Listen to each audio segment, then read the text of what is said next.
नमस्कार दोस्तों, स्वागत है आप सभी का हमारे YouTube चैनल पर। दोस्तों, आज की इस वीडियो में हम आपके लिए लेके आए हैं कक्षा 12वीं हिंदी की प्रश्न बैंक, जो कि कुछ दिनों पहले आ गई है। तो आज हम हिंदी की जो प्रश्न बैंक है, इसके जो पद्य खंड के ऑब्जेक्टिव प्रश्न है उनका सल्यूशन देखेंगे।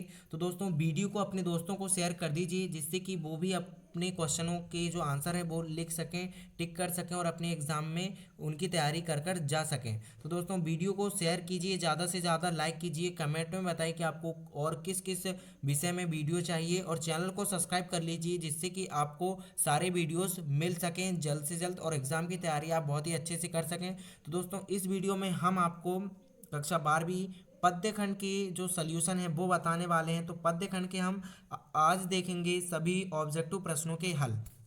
तो बढ़ते हैं ऑब्जेक्टिव प्रश्नों की ओर। तो यहाँ पर हमको एक अंकी क्वेश्चन देख लेना है। सबसे पहले एक अंकी क्वेश्चन हम देख लेंगे ऑब्जेक्टिव प्रश्नों में। तो पहला है हमारा, संसार में विघ्नहर्ता देवता माने जाते हैं, तो कौन माने जाते हैं? श्री गणेश जी माने जाते हैं। ठीक है, आप यहाँ पर टिक लगा लीजिएगा, श्री गणेश जी।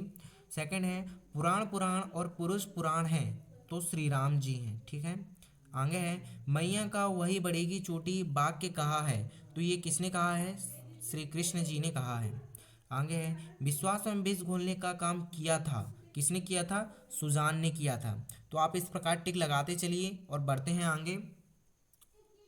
तो आगे आया है हमारे पास, श्री कृष्ण की पत्री आने की बात सुनकर कृष्ण के घर आने लगी थी, तो गोपियां श्री कृष्ण के घर आने लगी थी। ठीक है, अगला प्रश्न है, नाव में जल भरने पर और घर में दाम बढ़ने पर दोनों हाथों से उलीचना चाहिए, यह कथन है, तो यह कथन किसने दिया था? कबीर का है यह कथन। ठीक है, तो अगला है, यह शरीर कच्चे घड़े के समान है, कभी भी टूट सकता है, यह कहा है, तो यह भी किसने कहा है? सॉरी, कबीर जी ने कहा है। किसने कहा है? कबीर जी ने कहा है। ठीक है, तो आप अच्छे से टिक लगा लीजिएगा। अगला क्वेश्चन देख लेते हैं। आगे का क्वेश्चन आ गया हमारा इंद्रधनुष वाला। तो देख लेते हैं कि इंद्रधनुष आकाश में दिखाई देता है, तो वर्षा ऋतु में दिखाई देता है। ठीक है, वर्षा ऋतु में दिखाई देता है। अब आगे है, अजामिल जैसे पापी का जिक्र आया है, तो कहाँ आया है? केवल प्रसंग में आया है। ठीक है, तो आप इसका आंसर लगा लीजिए। आगे देख लेते हैं प्रश्न क्रमांक 10। तो 10 में दिया है, विघ्न बाधाएं सहम कर मार्ग छोड़ देंगी, तो यह कहाँ है? यह किसका है? नवयुवक का है। ठीक है, इसका आंसर नवयुवक आएगा। देख लेते हैं आगे, सूरदास के साहित्य की भाषा है, तो क्या है सूरदास के साहित्य की भाषा? ब्रज भाषा।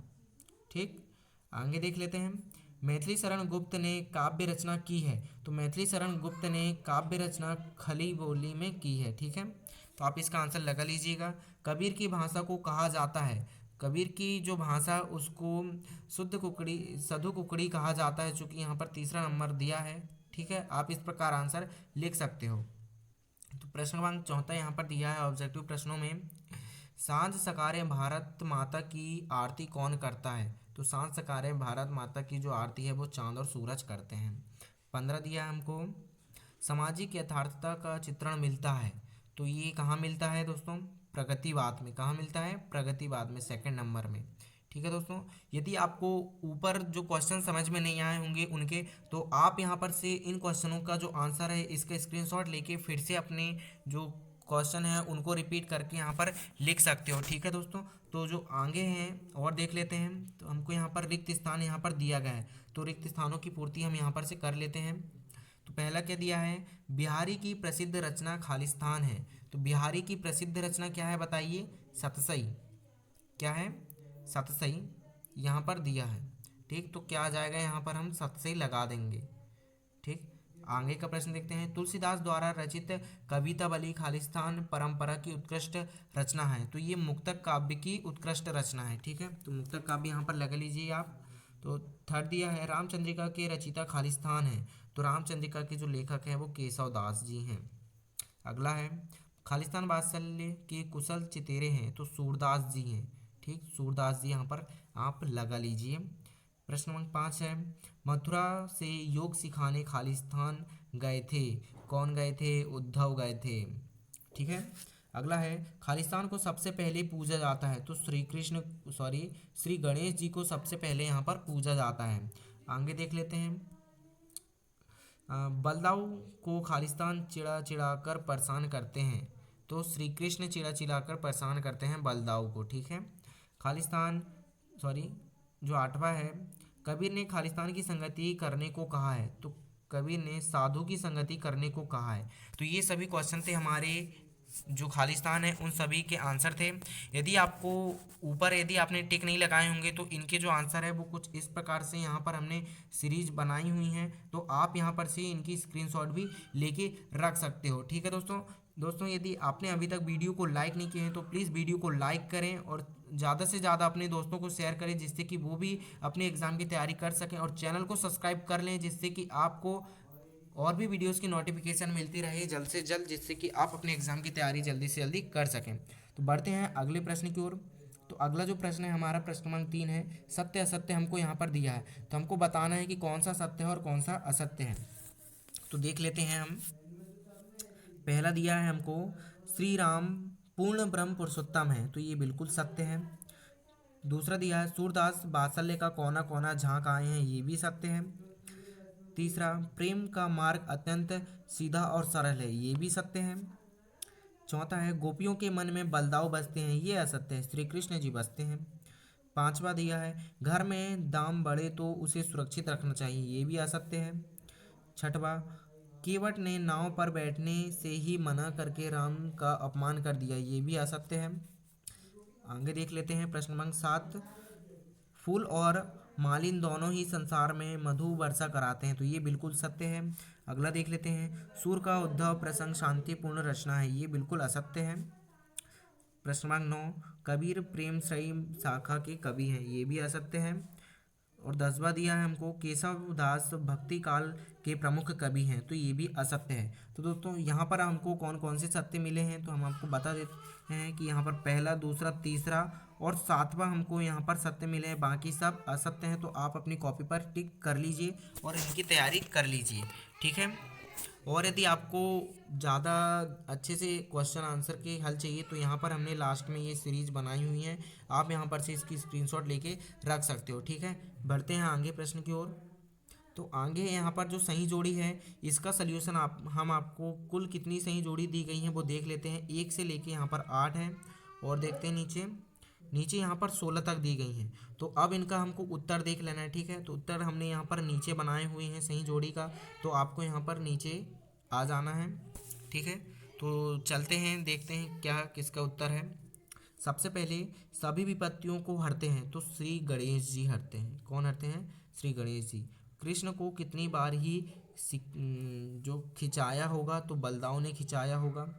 घनानंद की प्रेमिका थी सुजान, ठीक है। रचनाकार की भक्ति केशव दास है। हमें अशिक्षित या असंभव बताने वाले जो लोग हैं वो पश्चिमी देश के हैं, ठीक है। बड़ सिपाही कविता के रचयिता हैं, तो विष्णुकांत शास्त्री जी हैं। झुकने की सामर्थ्य है वीरों में, ठीक है। जो झुकने का सामर्थ्य होता है वो वीरों में होता है।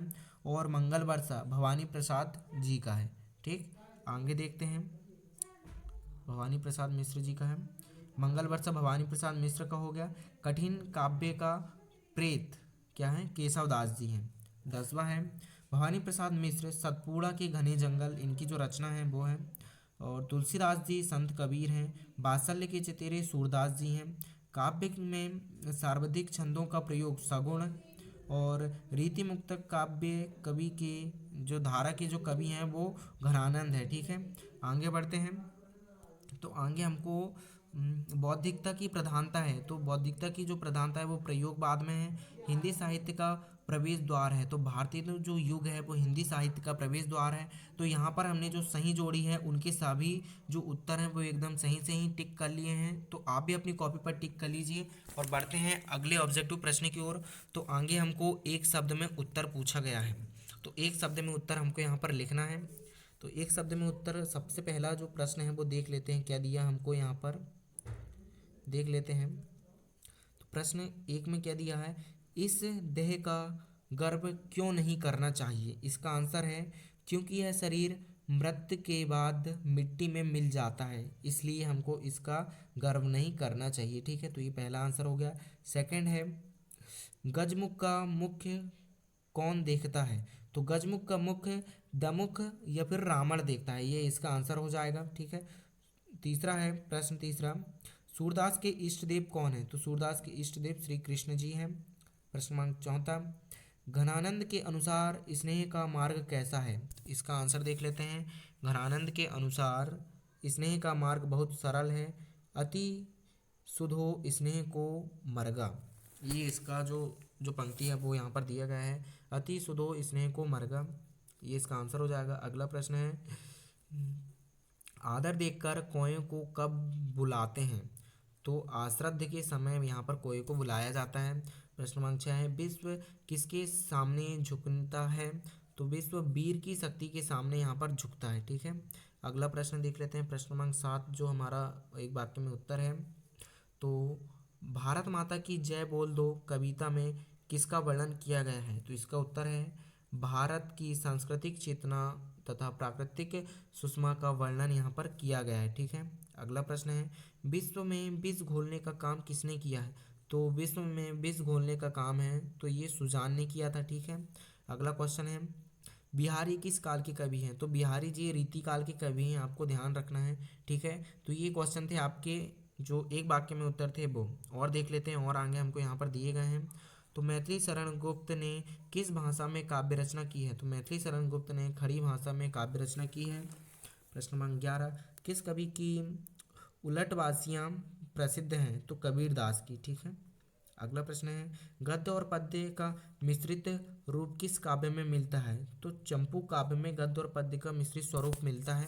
ठीक है, आगे हमको दो अंकीय प्रश्न पूछे गए हैं। तो दोस्तों इन 2 अंकीय प्रश्न को हम जो इसके अगले वीडियो में देंगे। तो यहाँ पर जो वीडियो का टाइम है वो बहुत ज़्यादा बढ़ता जा रहा है और आप भी बोर हो गए होंगे। तो आज का वीडियो यहीं तक दोस्तों, अगली वीडियो में हम आपको इसका जो 2 अंकीय प्रश्न है वो लेके आएंगे। तो चैनल को आपको सब्सक्राइब कर लेना है जिससे कि आगे के प्रश्न के सोल्यूशन आपको मिल सकें, और ज़्यादा से ज़्यादा अपने दोस्तों को शेयर करना है इस वीडियो को जिससे कि वो भी अपने एग्जाम की तैयारी आसानी से कर सकें।